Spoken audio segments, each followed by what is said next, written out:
जय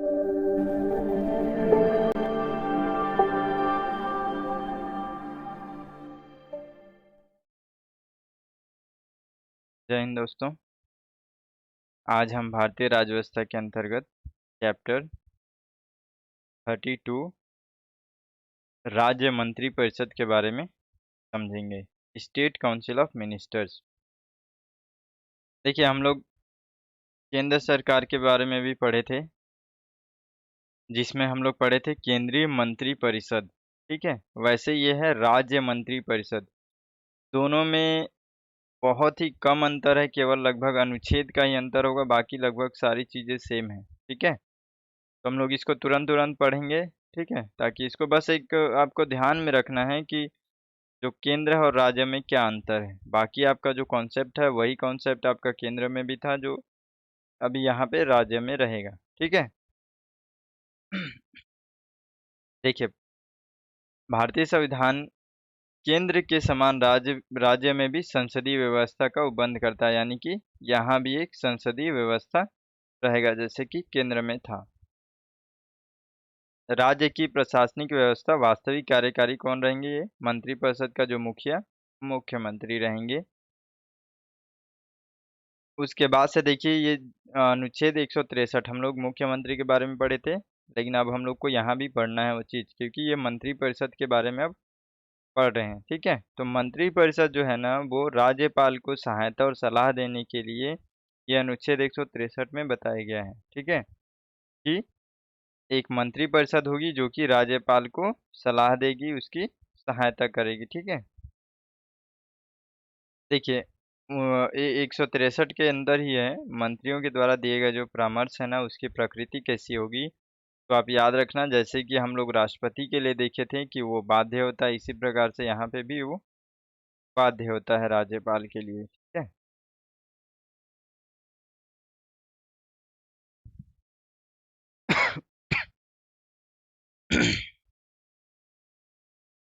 देखिए अनुच्छेद 164 मंत्रियों के संबंधी जो अन्य उपबंध है ना, 164 को थोड़ा सा ध्यान में रखिएगा, क्योंकि इससे 164 में सारी बातें बताई गई है, जितना भी राज्य के मंत्री हैं उनके बारे में, उनके लिए जो भी उपबंध है उसको देखेंगे हम लोग। देखिए, सबसे पहले है मुख्यमंत्री की नियुक्ति राज्यपाल के द्वारा करेंगे, बाकी जो होगा वो क्या होगा, मुख्यमंत्री की सलाह पर अन्य मंत्रियों का यहाँ पे नियुक्ति होगा। ठीक है, ये हम लोग जान रहे हैं, पहले भी हम लोग देखे थे।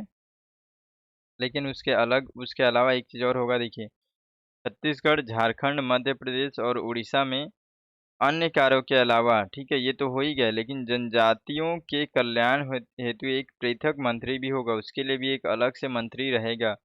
और वो किसमें है? ये प्रावधान है 94 संविधान संशोधन अधिनियम 2006 में ये प्रावधान किया गया है। ठीक है, और लेकिन इसके द्वारा इसमें संशोधन किया गया, और उसके बाद से क्या हुआ कि ये बिहार राज्य जो है उसको यहाँ से अलग कर दिया गया, यानी कि अब बिहार राज्य में जो जनजाति हैं वो ना के बराबर है, इसलिए यहाँ पे अब जो मंत्री होगा ना, वो मंत्री अब यहाँ पे में जो मंत्री परिषद है उसके अंतर्गत ये मंत्री अब नहीं रहेंगे। देखिए, अनुच्छेद 164 के अंदर ही हम लोग अभी सारी चीज़ें देखेंगे। देखिए, राज्यों में हम लोग इसको भी देख चुके थे कि हम लोगों को पता है पहले भी कि जो क्या है, मंत्रिपरिषद का जो गठन होगा उसमें पूरे सदन के लोगों से जो 15% होंगे ना, उससे अधिक नहीं होगा और 12 से कम नहीं होगा। ठीक है, हम लोग अब क्या है कि राज्य का मंत्रिपरिषद स्पेशली पढ़ रहे हैं अलग से, तो इसलिए हम लोग को इसको फिर से एक बार यहाँ पे देखना पड़ रहा है। देखिए, ये किस में प्रावधान किया गया था? 51वां संविधान संशोधन विधेयक 2003 में किया गया था। उसके बाद से हम लोग को ये भी पता है कि मंत्री क्या होंगे, राज्यपाल के प्रसाद पर्यंत पद धारण करेंगे। मंत्रिपरिषद जो होगा वो सामूहिक रूप से राज्य विधानमंडल के प्रति उत्तरदायी होगा, और राज्यपाल जो होगा मंत्रियों को पद एवं गोपनीयता की शपथ दिलाएगा। ठीक है, ये सारी उपबंध जो है वो 164 में बताया गया है, अनुच्छेद 164 में। ठीक है, एक मंत्री जो विधानमंडल के किसी भी सदन का सदस्य नहीं है, उसे 6 माह के भीतर अनिवार्य रूप से किसी एक सदन का सदस्य बनना जरूरी है। इसका मतलब क्या है? इसका मतलब ये है कि कोई ऐसे व्यक्ति को मंत्री बनाया गया है जो कि किसी भी सदन का सदस्य नहीं है, तो उस व्यक्ति को क्या करना होगा, 6 महीने के अंदर किसी न किसी सदन का सदस्य बनना होगा, ठीक है। देखिए जो राज्य विधानमंडल है, हम लोग आगे पढ़ेंगे राज्य विधानमंडल के बारे में। हम लोग जो मंत्री परिषद पढ़ रहे हैं ना, देखिए जैसे कि हम लोग पढ़े थे केंद्र में संसद, वैसे ही राज्य में होगा विधानमंडल, ठीक है। विधानमंडल के अंदर क्या होगा, ये होगा मंत्री परिषद, ठीक है। उसमें भी दो ठो होगा, एक विधानमंडल के अंदर होगा एक अ, जैसे कि केंद्र सरकार में था ना कि एक होगा लोकसभा और राज्यसभा, वैसे ही इसमें अंदर में होगा विधानमंडल और विधान परिषद, ठीक है। तो इसको हम लोग देखेंगे आगे चल करके। अभी हम लोग क्या पढ़ रहे हैं, मंत्री परिषद पढ़ रहे हैं, यानी कि उस विधानमंडल के अंदर जो जिस ग्रुप का सरकार होता है ना, जिस दल का सरकार होता है, वो अपना मंत्री परिषद गठन करता है, ठीक है। सदन के अंदर ये होता है, ये सबसे मुख्य भूमिका निभाता है। तो हम लोग इसलिए इसके बारे में देख रहे हैं। जो मंत्रियों के वेतन एवं भत्ते हैं वो राज्य विधानमंडल के द्वारा निर्धारित किए जाएंगे, ठीक है। यानी कि जो मंत्री को वेतन भत्ता होगा वो राज्य विधानमंडल निर्धारित करेगा। कई कई बार ये प्रश्न बनता है, तो इसको ध्यान में रखिएगा। उसके बाद से देखिए अनुच्छेद 164 जो है वो राज्य के 166 जो है राज्य के राज्यपाल के द्वारा कार्यवाही का संचालन के बारे में बताया गया है। और 167 जो है वो मुख्यमंत्री के कर्तव्य के बारे में बताया गया है। और अनुच्छेद 177 जो है वो सदनों के संबंध में मंत्रियों का क्या अधिकार है उसके बारे में बताया गया है, ठीक है। देखिए जो एक तरीके से मत देने के बारे में मैं बता रहा हूँ। देखिए जैसे कि हम लोगों के विधानमंडल में, ठीक है, जो राज्य का जो विधानमंडल है उसके अंतर्गत भी दो चीज़ें हैं, एक मंत्रिपरिषद है, एक मंत्रिमंडल है, अलग अलग तरीके से हैं, ठीक है। तो उसमें क्या होगा कि जैसे कि मैं केंद्र के बारे में बताता हूँ, ठीक है। जैसे कि केंद्र में राज्यसभा है और लोकसभा है। तो राज्यसभा का कोई व्यक्ति लोकसभा में जा कर के वहाँ के सभा में विचार विमर्श के लिए वहाँ पे जा कर के बैठ सकता है, बोल सकता है, लेकिन मत नहीं दे सकता। वैसे ही लोकसभा का कोई व्यक्ति राज्यसभा में जा कर के बैठ सकता है, लेकिन मत बस नहीं दे सकता। ठीक यहाँ पे भी वैसा ही है, ठीक है। देखिए प्रत्येक मंत्री को विधानसभा यानी कि विधान परिषद जहाँ जहाँ कहीं यह है, ठीक है, की कार्यवाही में भाग लेने और बोलने का अधिकार होगा। उसी प्रकार यह अधिकार राज्य विधायिका की समिति के लिए भी लागू होगा, ठीक है, जिसके लिए उसका सदस्य बनाया गया है, लेकिन मत देने का अधिकार नहीं होगा। कोई अगर समिति बनाया गया, उस समिति का व्यक्ति का भी अधिकार होगा कि विधानमंडल में किसी में भी जा कर के बैठ जाए, लेकिन वो मत नहीं देगा किसी भी विचार के लिए, ठीक है।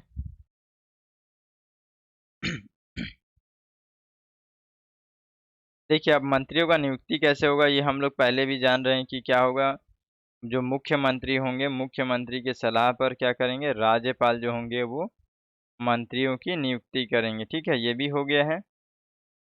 क्या है कि हम लोगों को थोड़ा-सा उसको सीक्वेंस से लेकर के चलना है, इसलिए मैं यहाँ पे फिर से बता रहा हूँ, क्योंकि ये मंत्री परिषद के अंदर हम लोग ये सब चीज़ों को पढ़ना ज़रूरी था, इसलिए मैं ये बता रहा हूँ, ठीक है। उसके बाद से हम लोग को ये भी पता है कि जो मंत्री परिषद होगा, एक वहाँ पे अलग से एक और मंत्री होगा। वो क्या मंत्री होगा? जनजातियों के लिए मंत्री होगा, ठीक है। देखिए यहाँ पे छत्तीसगढ़ और झारखंड के लिए ना आवश्यक कर दिया गया और बिहार को वहाँ से हटा दिया गया है कि जनजाति मंत्री अलग से नहीं होंगे उस।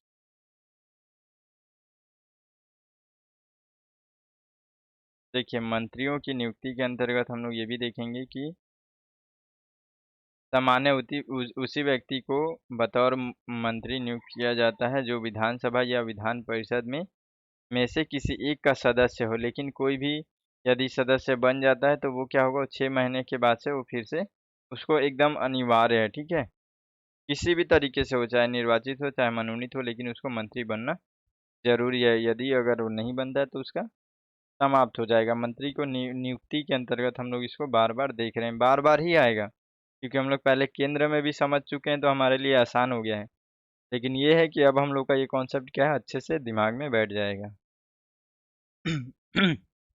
हम लोग को ये भी पता है कि कोई भी किसी भी किसी भी जगह का मंत्री हो, ठीक ठीक है, या फिर सदस्य हो, अलग सदन का सदस्य हो, कोई फर्क नहीं पड़ता। वो केवल जिस सदन का सदस्य, केवल वहीं पे वो मत दे सकता है, बाकी कहीं भी जा कर के बैठ सकता है, बोल सकता है, लेकिन मत नहीं दे सकता। ठीक है। मंत्रियों का उत्तरदायित्व हम लोग इसको भी जानते हैं, हमेशा आपको याद रखना है, चाहे वो केंद्र का हो चाहे वो राज्य का हो, मंत्रियों का सामूहिक उत्तरदायित्व होता है। उनका हमेशा विश्वास के ऊपर, ये लोग देखिए ये विश्वास प्रस्ताव है, ठीक है। अभी ये अविश्वास प्रस्ताव, यदि मान के चलो विश्वास अगर नहीं है, तब हम लोग क्या करते हैं, अविश्वास प्रस्ताव पारित करते हैं। और अविश्वास प्रस्ताव कौन पारित करता है, हमेशा इसको याद रखना है कि जो विपक्षी दल होता है वही अविश्वास प्रस्ताव लेकर के आता है। अगर ये पास हो गया तो समझ लो कि जो ये जो भी दल का सरकार है उसको क्या करना है, त्याग पत्र देना पड़ेगा, यानी मंत्रिपरिषद समाप्त हो जाएगी। यानी कि जो ये पूरा जो सामूहिक जो उत्तरदायित्व है मंत्रियों का, वो क्या है, विश्वास पे टिका हुआ होता है। ठीक है।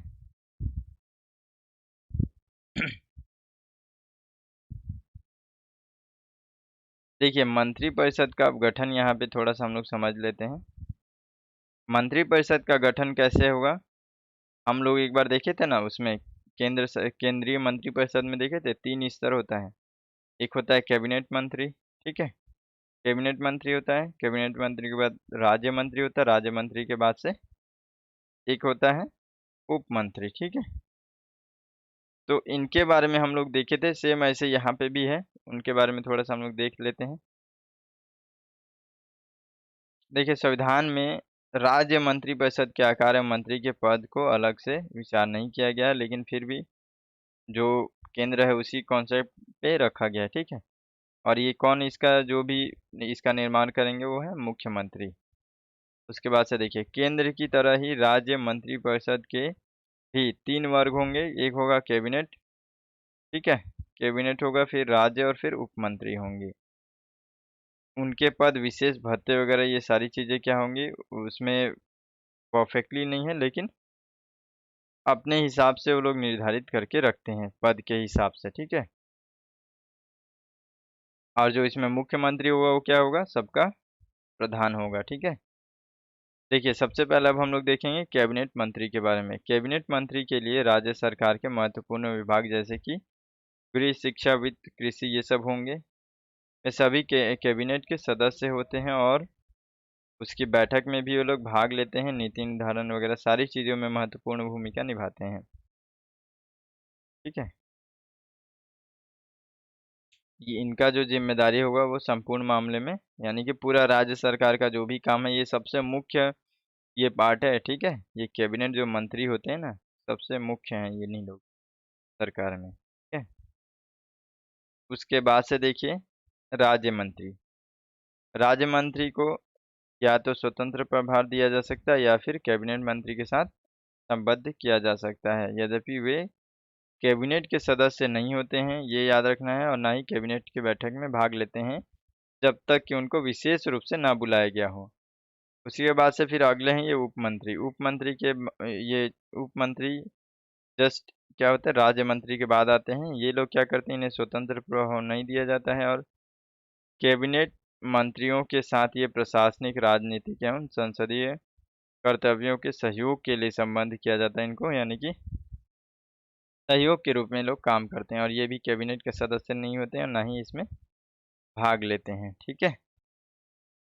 अब हम लोग देखते हैं थोड़ा सा कैबिनेट का गठन, यहाँ पे कैबिनेट के बारे में। ठीक है। देखिए मंत्रिपरिषद का एक छोटा सा भाग होता है जिसको हम लोग मंत्रिमंडल या फिर कैबिनेट बोलते हैं। ठीक है। ये जो कैबिनेट होता है जो हम लोग पढ़े ना, वही उसी के बारे में हम लोग देख रहे हैं यहाँ पे। इसमें केवल और केवल कैबिनेट मंत्री ही शामिल होते हैं और कोई शामिल नहीं होता है। देखिए इनका क्या क्या है, जो इनका कार्य वगैरह देखिए। यह राज्य की राजनीतिक एवं प्रशासनिक व्यवस्था में सर्वोच्च नीति निर्धारक एवं कार्यकारिणी है। यह राज्य सरकार की मुख्य नीति निर्धारक अंग है और यह राज्य सरकार की मुख्य कार्यकारी अधिकारी की तरह है। यह राज्य सरकार की प्रशासनिक व्यवस्था में मुख्य समन्वयक होता है और राज्यपाल का ये सलाहकार होता है। मुख्य आपात प्रबंधन वगैरह सारी चीज़ों को मतलब हर चीज़ यही काम करता है, ठीक है। कैबिनेट सबसे मुख्य जो पार्ट है ना सरकार का, वो कैबिनेट ही है, ठीक है। तो हम लोग सभी को लगभग दोबारा पढ़े हैं। तो बस मेरा ये चीज़ बताने का ये मतलब था, क्योंकि इस चैप्टर को जब हम लोग एक बार पढ़ लेंगे ना तो समझ में आ जाए कि हम जो राज्य मंत्रिपरिषद है कुछ अलग नहीं है। हम लोग जब से राज्य पढ़ रहे हैं तब से ये सारी बातें हम लोग पढ़ चुके हैं।